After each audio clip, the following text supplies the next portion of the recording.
Beavis.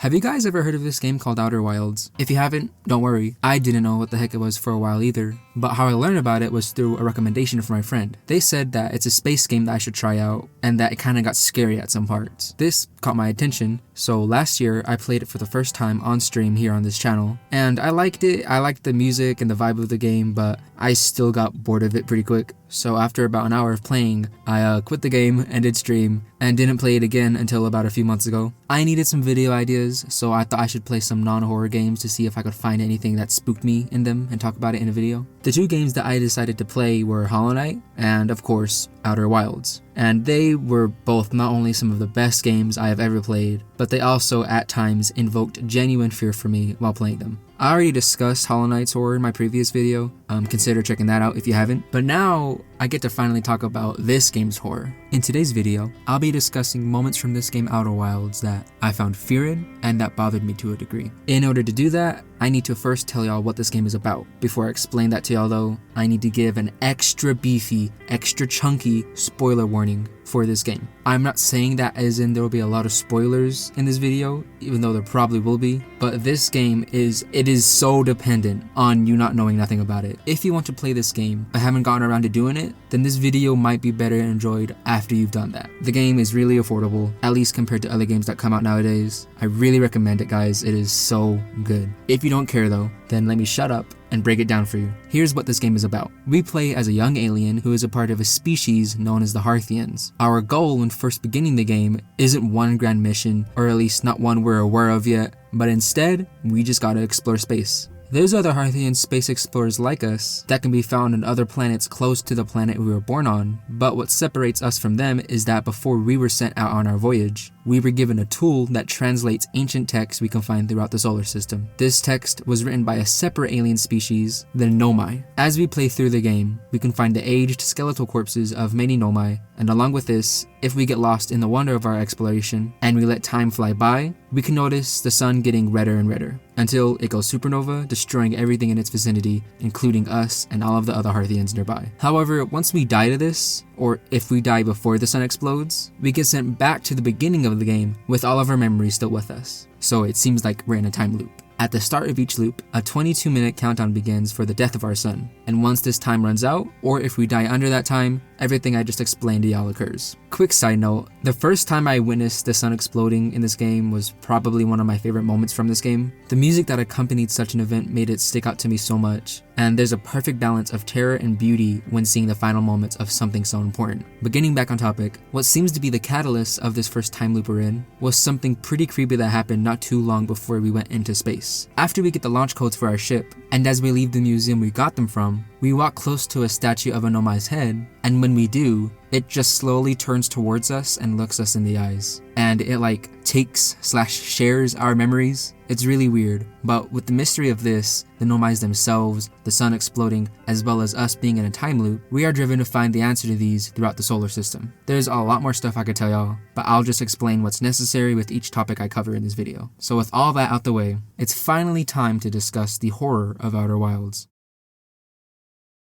Here's a little appetizer to start us off. I want to talk about one of the planets we can explore in this game, a place called Giant's Deep. When looking at it from a distance, we can see covering the outside of the planet is this thick layer of what I can only describe as sewer green thunderclouds. And within these clouds, obscured reddish pink thunder can be seen flickering. Going to Giant's Deep and passing these clouds, we can see that beneath them is this humongous murky green ocean, and on the surface of this ocean are several disastrous tornadoes. When coming into contact with one of these tornadoes, instead of being flung violently into a random direction, we're instead launched up so high into the sky, we get sent back into space. This constantly happens to the islands that lay on top of the ocean as well, which is admittedly pretty funny seeing these things just get yeeted into the sky. And what's even funnier is that one of these islands has a Harthian traveler resting on it. Their name is Gabbro, and they like to play their flute, even as the island they're resting on gets thrown into the stars. I think in my stream I did when I first played this game, Giant's Deep was one of the first planets I explored, and it didn't leave too good of an impression on me, if I'm gonna be honest. Because, of course, the first planet I land on is the one with the stinky looking ocean. I have not a great relationship with ocean related games, or at least space related games that have oceans, so I was low-key kinda hesitant to keep on playing when exploring this planet. I was expecting when actually going going into the ocean, that I'd find some gargantuan leviathan type creature, or even worse, something that looks like the Mesmer from Subnautica. You can look them up if you're curious as to what they look like. I'm not gonna show y'all though, cause I don't want to look them up. The way they look just genuinely bothers me, and I was expecting to see a bunch of things that look like those in the ocean of Giant's Deep. But I want you to guess what is actually inside the ocean. Just take a little gander. Jello. It's jello. Or jelly, as in jellyfish.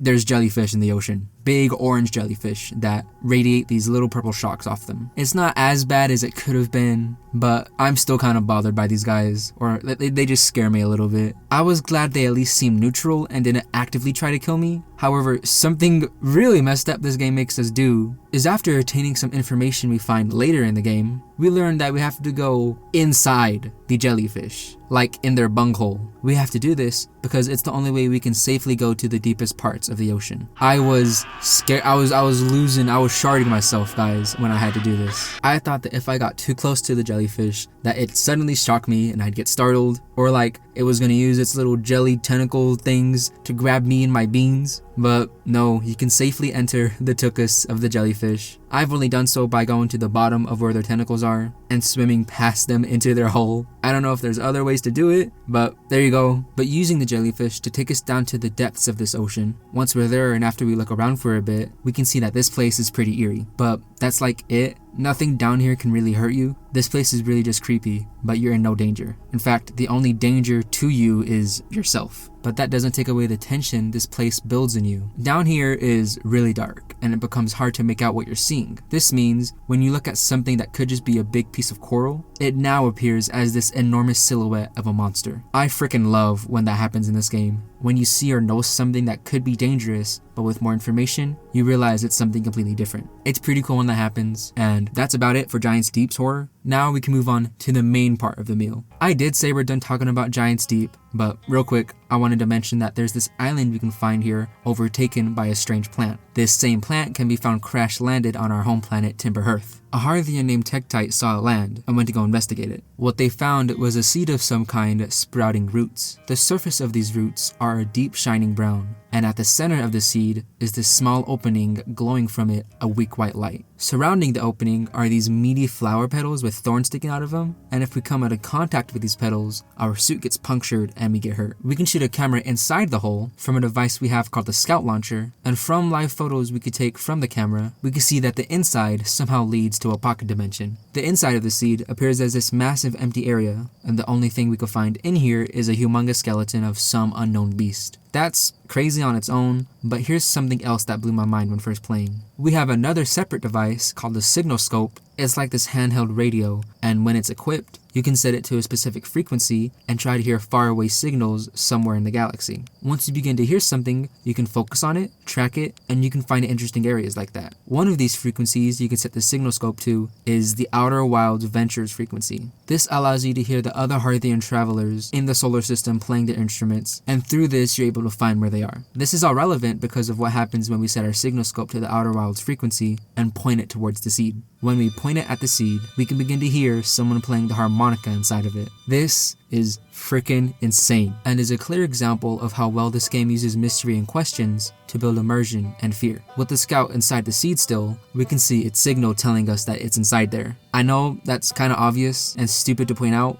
but I bring it up because when we leave this seed and return back to space, we can see another signal from the same scout, but now it's telling us it's coming from a planet called the Dark Bramble. The Harthian we talked to earlier said that the seed appears to have come from here, so with that in mind, and with all the other mysteries that came from this one singular seed, we go to the Dark Bramble. Before we do though, here's my first reaction to the seed.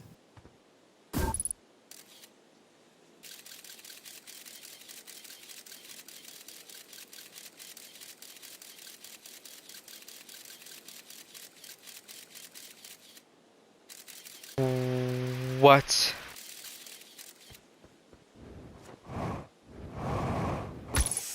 Oh my gosh.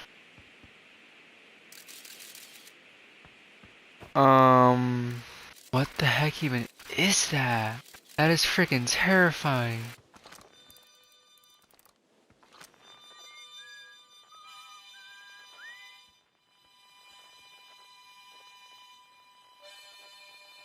On to the Dark Bramble itself now. Earlier I referred to this place as a planet, and it kind of is, but also isn't. It's really just like a big plant. There was a planet where the Dark Bramble currently is, but it was imploded and overloaded by the Bramble. When we approach the Dark Bramble, we can see more pockets of light similar to the one growing on the seed, but now these pockets are big enough for us to fit our whole ship inside. So we go past the entrance, and I'll tell you this now, this place is really tense. I want to quickly tell you though, before I tell you what's in here, that when I play scary games, I have a little tactic I use when I'm overwhelmed with fear and need to compose myself. I pause the game. With that in mind, I want you to take a little guess how long it takes for me to pause the game when I first enter the Bramble. Got your answer? Okay, here it is.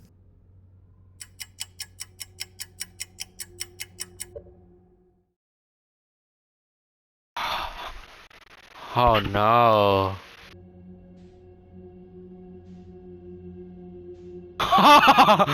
Oh no.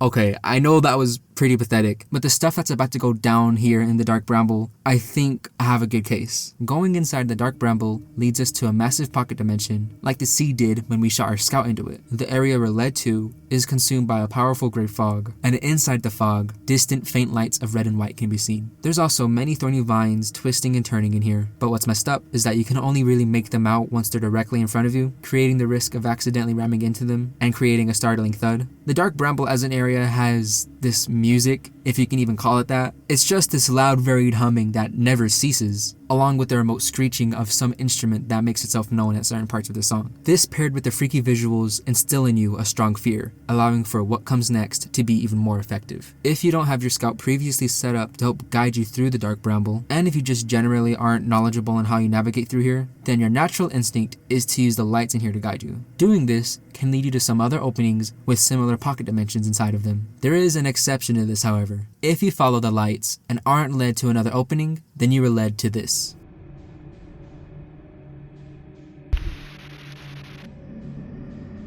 Yo, what you want?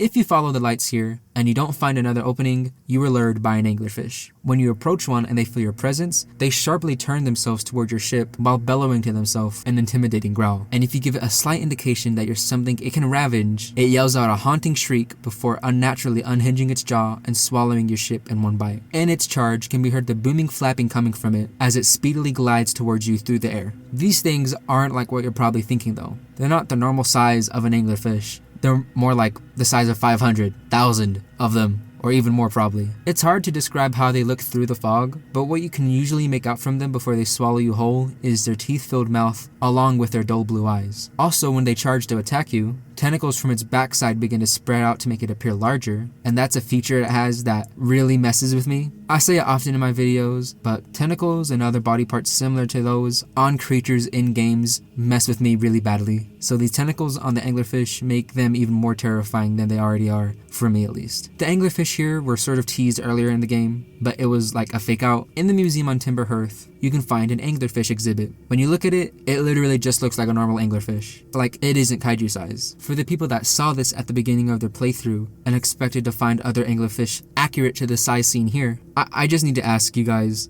do you need a hug? Are you okay? Y'all were probably the most hurt when seeing the real size of the anglerfish in this game. You have my respect. Once you learn of the anglerfish's existence, you're then probably taught the lesson that blindly following the lights you see here would probably lead you to your demise. And this is especially the case if you go to the red light you can find here. I believe there's only one, and once you reach the source of this light, you can find an opening to another pocket dimension. But if you go inside, the literal first thing you see in there, like as soon as you enter, is 3 anglerfish just camping the entrance. This place is sort of meant to test your understanding of them. If you know how to counter the anglerfish, then you should theoretically be able to pass them safely. But again, if you don't have the luxury of knowledge and just rush in there mindlessly, you're dead. You're just gonzo. This is what happened to me, and I caught my first reaction in a clip. However, I got into some funny shenanigans beforehand that led to my demise. So once I show you the clip, I'll show you what happened before as well. Here it is.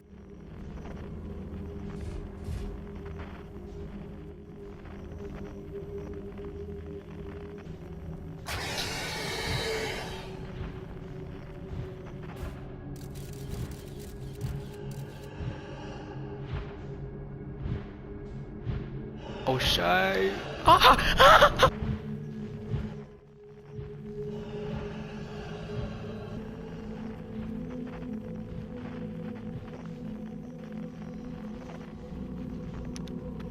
Oh, yikes.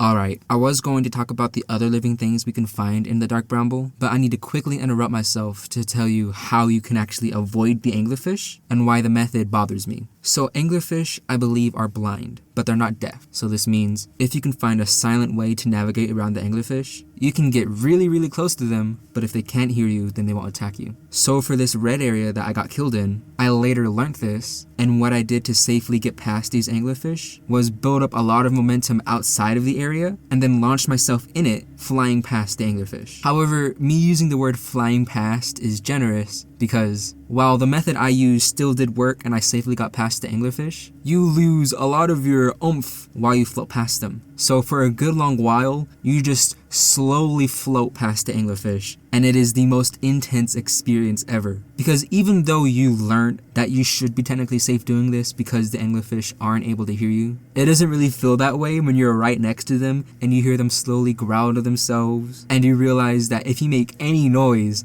all 3 of these anglerfish are going to know where you're at and kill you instantly. It is just the most dreadful, awful experience in this game. Well, not the most dreadful, but it's definitely up there. It is terrifying. I just needed to quickly mention that. Now we're going to go back to whatever the heck I was talking about previously. Aside from these anglerfish, the only other living things we can find in here is nothing super physical. Like, it's still a physical being, but we can't really touch it because it's like such a minor part of the area, but I still want to bring it up because it freaked me out when I first saw it. As you explore the Dark Bramble, you can see these little particles of like just these little black specks, but if you actually pay attention to what they are, you can see that they're like small black centipedes. And when I first saw that, I thought that this place was going to be an area like Subnautica where I'd find some weird creepy creature that would just make me not feel very good. That was kind of the case with the anglerfish, but I'm not really scared of massive monsters. I'm more bothered by the smaller guys, the smaller little things. Those mess with me. So when seeing this itty bitty little centipede, I just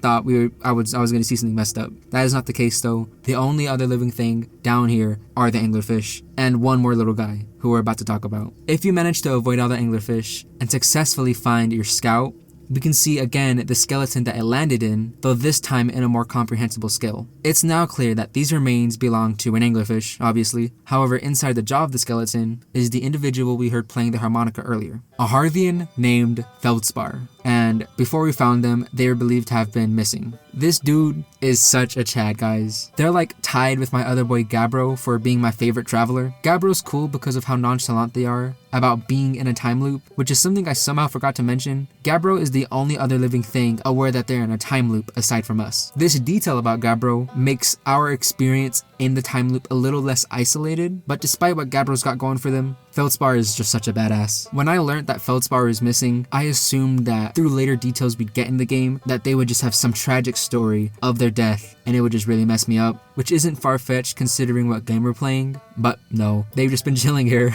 If we go up to Feldspar and start a conversation, they end up explaining to us how they got here. They got in a little tussle with an anglerfish, and the aftermath of that conflict caused their ship to not work so well, so they ditched it and set up camp in the skeleton. I know I described that super casually, but that's just sort of how they went about in describing their story. Their presence here in the Dark Bramble made my time here feel a little bit more worth it, just a little bit, because I'm still a little traumatized by those anglerfish. But Feldspar, you're pretty cool. There's more stuff to cover in this area, but we'll return to talk about it later on in the video after I discuss some other points. The next thing I want to talk about is something called ghost matter. Throughout the solar system we explore in, we can occasionally stumble upon groups of these bluish green crystals that destroy anything that comes in their vicinity. When something like our scout gets too close to them, a burning green fog reveals itself in the area the scout entered from, and paired with this can be heard a harsh sizzle. This savage substance is also the reason why Tiktite, the Harthian that spotted the dark bramble seed growing on Timber Hearth, lost their leg. The existence of ghost matter adds even more mystery to the already abundant amount of mysteries there are in this game, and I just mainly assumed that it was something natural in our solar system. And not even that, I just didn't put too much thought as to what the ghost matter was. But then I explored an area that was abundant with the ghost matter. A comet orbiting around the sun, referred to to as the Interloper. The Interloper appears as this icy rock, and on the backside of it are these long pointed icicles. Inside one of these icicles can be found a Nomai ship, implying to us that there's some information about the Nomai around. But after some searching,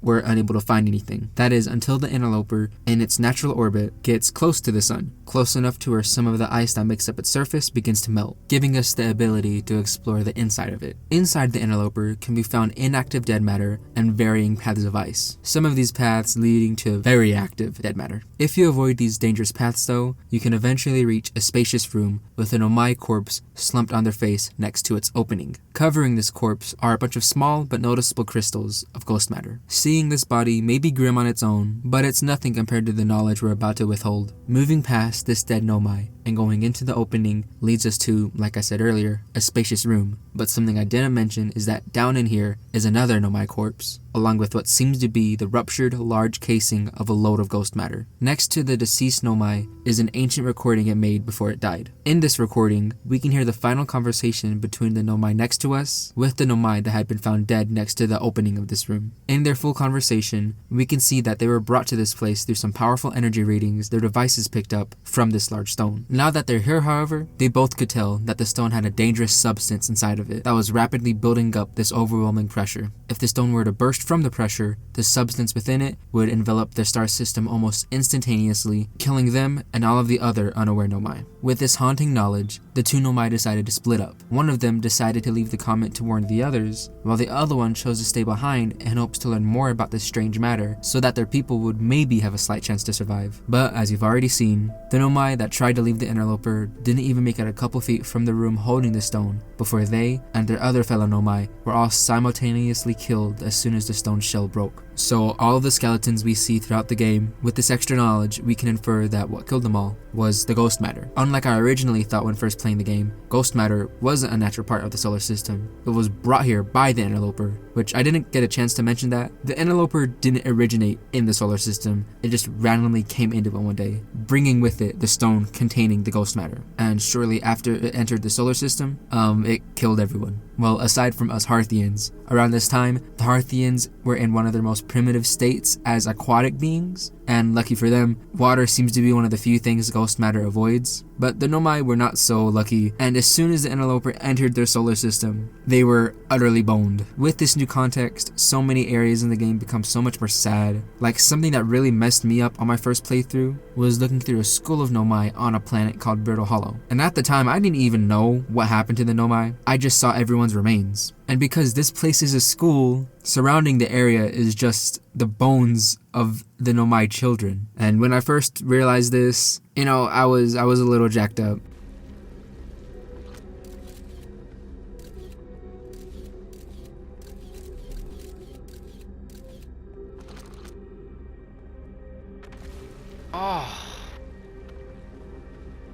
Oh my gosh.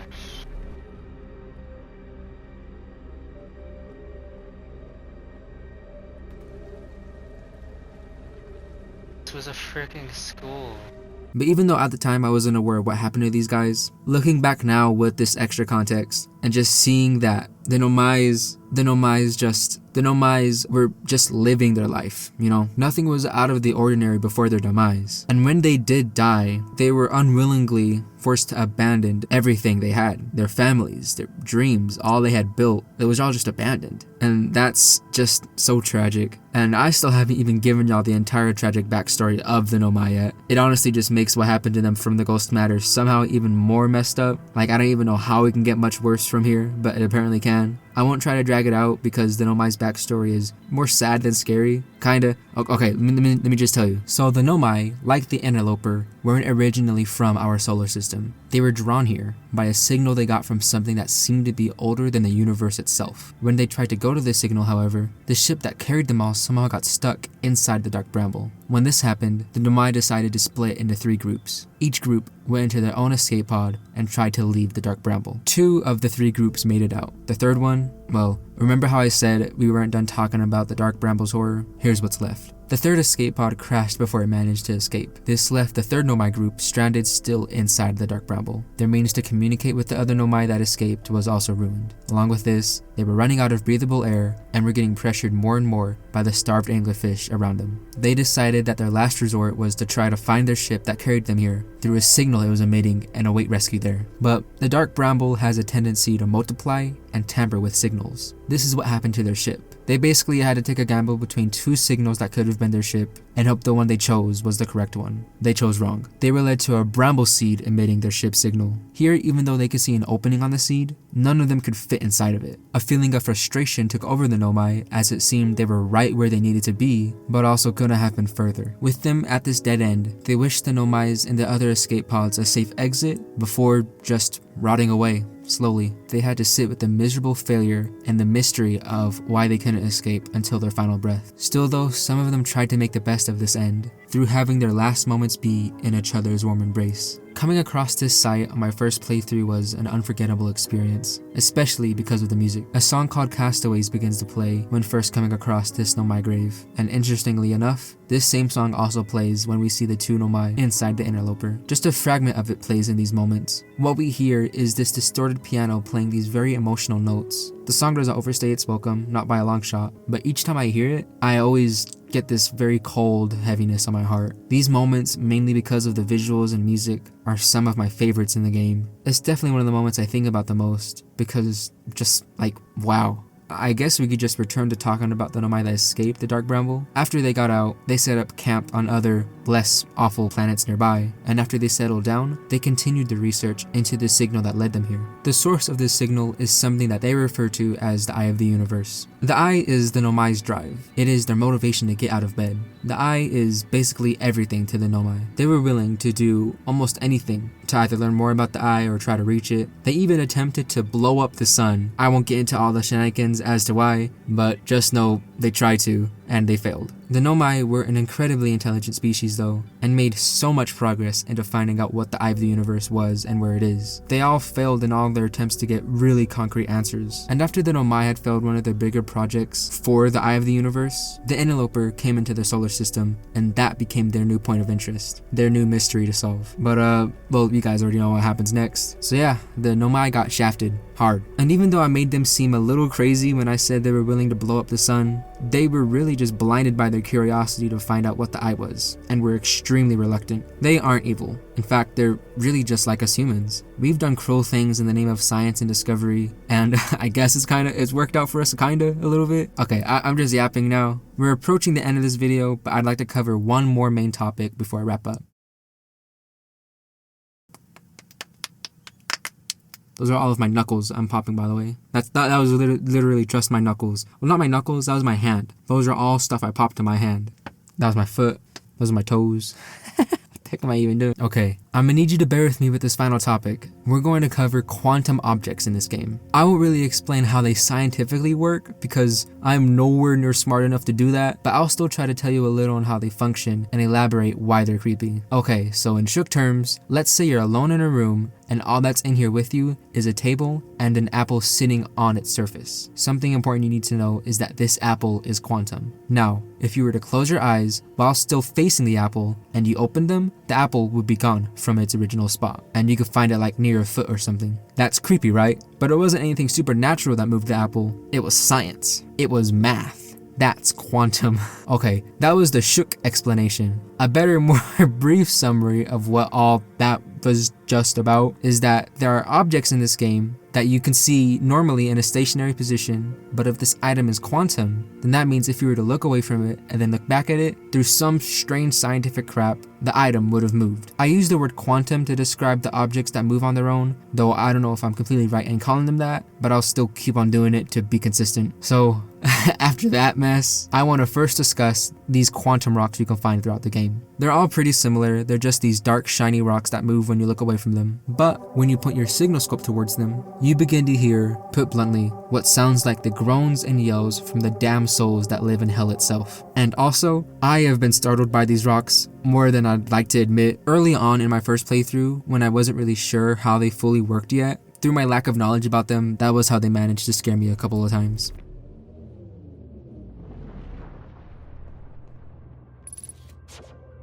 Oh my gosh. In one of the planets in this game, you can find a cave that leads you to a room filled with quantum objects. One of the more notable objects is this wide quantum rock. It's big enough to where you can stand on it, and if you do so and shut off your flashlight, you'll be left in complete darkness with the rock. The rock takes this as you looking away from it though, so it manages to move on its own, and since you're still touching it physically, you move with it, making you essentially teleport. When this first happened to me, it was like a really surreal experience and a little scary because of how it just happened so suddenly, you know? And what makes things worse is the room I first did this in has these Nomai skeletons in it that for a while I didn't realize they were also quantum. When I finally did catch on though, it was too late.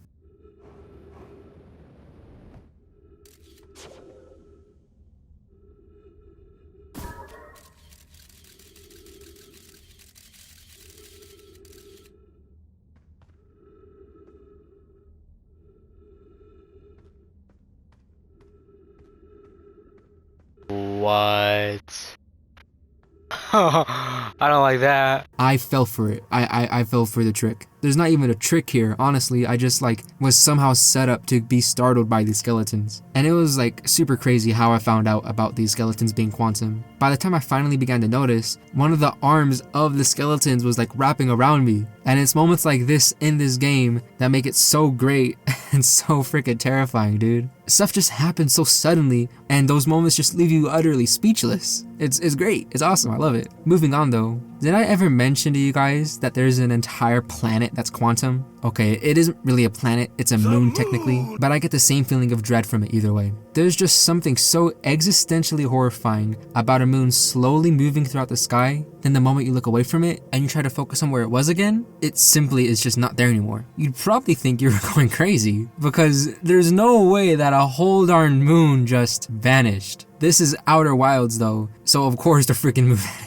The quantum items in this game add a nice creep factor because when you first interact with them, you get the idea that this game has a paranormal vibe about it, with inanimate objects just suddenly gaining a sort of sentience and moving on their own. I think the quantum items in this game are really cool in how they function, and just in general, they're pretty cool. And to wrap up this very messy quantum segment of this video, we can now finally discuss the Eye of the Universe. I believe it's this place that is the culprit behind all of the other quantum objects in the game. I don't know how or why, but I just remember hearing that somewhere. The Eye is a location we can go to, and there's actually two ways to get here. There's the legitimate way and the way through the quantum moon. The quantum moon is normally intangible, but through weird science manipulation stuff that I'm not even gonna attempt to explain, we can manage to land on it. The quantum moon has 5 planets it can orbit around, and whatever planet it is currently orbiting is what the appearance of the moon itself will have once we land on it. So for example, if we land on the moon while it's orbiting our home planet Timber-Hearth, a grassy forest-filled location, the environment of the moon itself will take on an appearance similar to that, and the same thing happens for all of the other planets it orbits. I needed to clear this up because once we land on the moon, we can find a quantum structure that we can use to trick the moon into teleporting to the other 5 planets. However, there is also a 6th location we can send the moon to, this location being the Eye. And I was low-key terrified when first going here because I was a little scared on how true this location was to its name. The Eye of the Universe could have appeared as anything. It could have been something freaking terrifying that messed with my biggest phobia of all, which are eyes. I hate eyes in anything. I'm kind of over exaggerating this a bit, but if an eye is used in media and it's meant to be somewhat creepy, then it's probably going to bother me. So this place that's set up to be a very important yet very eerie place in the game, the Eye of the Universe, I just expected something bad was going to happen here, or that this place was just going to be very scary to me. Whenever we actually go to the area though, it honestly wasn't as bad as I thought, but it wasn't much better either. The area consists of these dark jagged rocks that we see fragments of throughout the game as the quantum rocks, and harsh wind can be heard blowing wildly, along with petrifying ambience. There's only really one path we can go down here, and reaching the end of it shows us one of the biggest shocks I've had in gaming. At the end of this path is an alive Nomai named Solanum, standing right beneath the Eye of the Universe. The Eye appears as this monumental collection of dark mist and wind. Both of these flow into the center of itself, creating what appears to be a pupil of an eye. This visual definitely bothers me. It bothers me a lot, but the fear I get from this image still is somewhat manageable, surprisingly. Again, eyes are my biggest phobia. That is, if you want to scare me, throw an eye in a game. Now, obviously don't just get a basic JPEG of an eye, but create a scary creature with some big eyes on it. It's probably gonna freak me out. Don't do that, actually. Please, no one get any ideas on creating scary creatures with eyes on them. Don't do that to me, please. But this area that is literally called the Eye of the Universe, which through the name and the implication that the eye is the universe, kinda, I was just expecting something really scary, and you guys get it. But this entire reveal of what the eye looks like, as well as the reveal of an alive Nomai, it's crazy first experiencing it. I truly wish I had my reaction to all this. I just forgot to clip it, and it's now lost to time. Something sad I need to tell y'all though is that even though we see this Nomai standing here, and even though we can sort of talk to the Nomai and have a conversation with her, she is not really alive because on the Quantum Moon, we can literally see her corpse on the ground. But obviously, Solanum isn't a ghost or anything like that. It's all really weird how it works, but she is somehow able to exist despite being dead and is able to interact with us. Something I want to bring up again is that this isn't the actual Eye of the Universe. It's like a demo. We can see what it's like, but it's not the real deal. So after skipping a lot of the events in the game, like a lot, we can reach the Eye of the Universe for real. And visually, it is very similar to its Quantum Moon counterpart. What's different though is before, if we went into the pupil of the eye, we would just get sent back out flying from where we came from. Now though, if we go inside of it,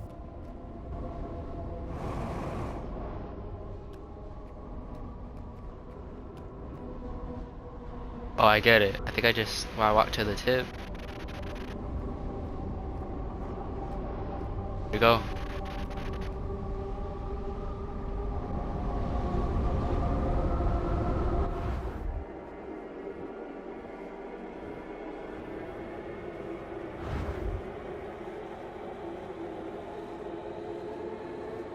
Oh no.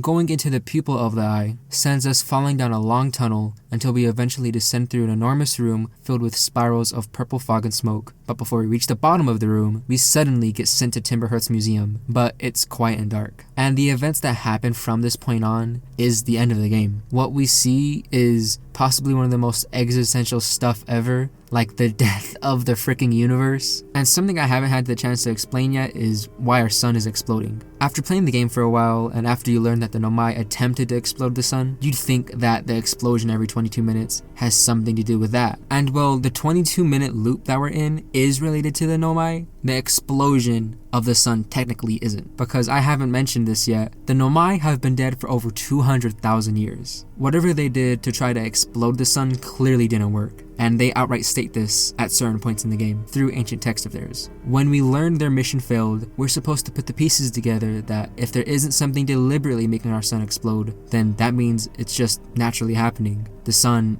just dies every 22 minutes on its own. Its time has run out and there's nothing we can do about it. There's no one to blame for it. Our sun and the universe itself is just at the end of the lifespan. That is what we see when we enter the eye. We get front row seats to watch everything, all of the stars, all of the galaxies in our universe. We get to watch them all fade away, leaving existence in a dark void. But what comes after that? Well, the next universe. There is a phenomenal sequence that happens in this game where we gather all of the other Harthian travelers and sit them around a campfire to play one last song together. In this group is Solanum playing the piano on her staff somehow, and everyone just jams out together, creating this very sincere and genuine moment. After everyone finishes playing, we get to see the birth of the next universe, which was an absolutely beautiful thing to witness. I was utterly speechless when I got to the end for this game, y'all, and yeah, that was the horror of Outer Wilds.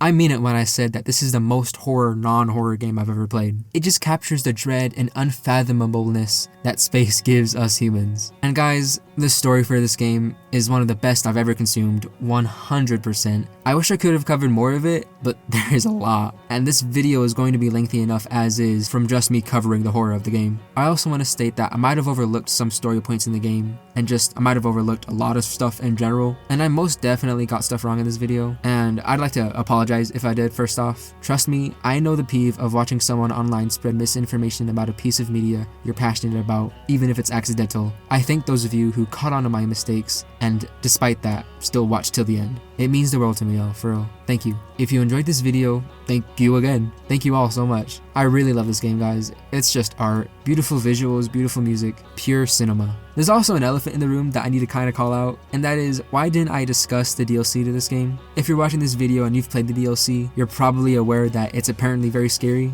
I wouldn't really know though, because I haven't played it. I'm definitely going to get around to it though, because like I just said, it's apparently very scary. The only reason why I didn't cover it in this video is because I heard that it's kind of big, like it's a big DLC, so I thought I could make a separate video talking about it. So yeah, I'll definitely talk about it one day. It just won't be the next video. The topic for the next video actually is going to be me talking about the sequel to Hollow Knight Silksong, and the horror within that game. If watching that video sounds like a fun time to you, then please consider subscribing and turning on the notifications so you'll be aware whenever I upload next. And also, if you want to provide support for this channel and this video, consider liking and hyping up the video. I understand if you're unable to hype because it is just a mobile feature, but it's the thought that counts, and if you would want to hype, just tell me in the comments, I guess, or just thank you either way for wanting to hype, and also thank you for making it to the end of this video. Later guys, and please don't forget, I love y'all. Goodbye.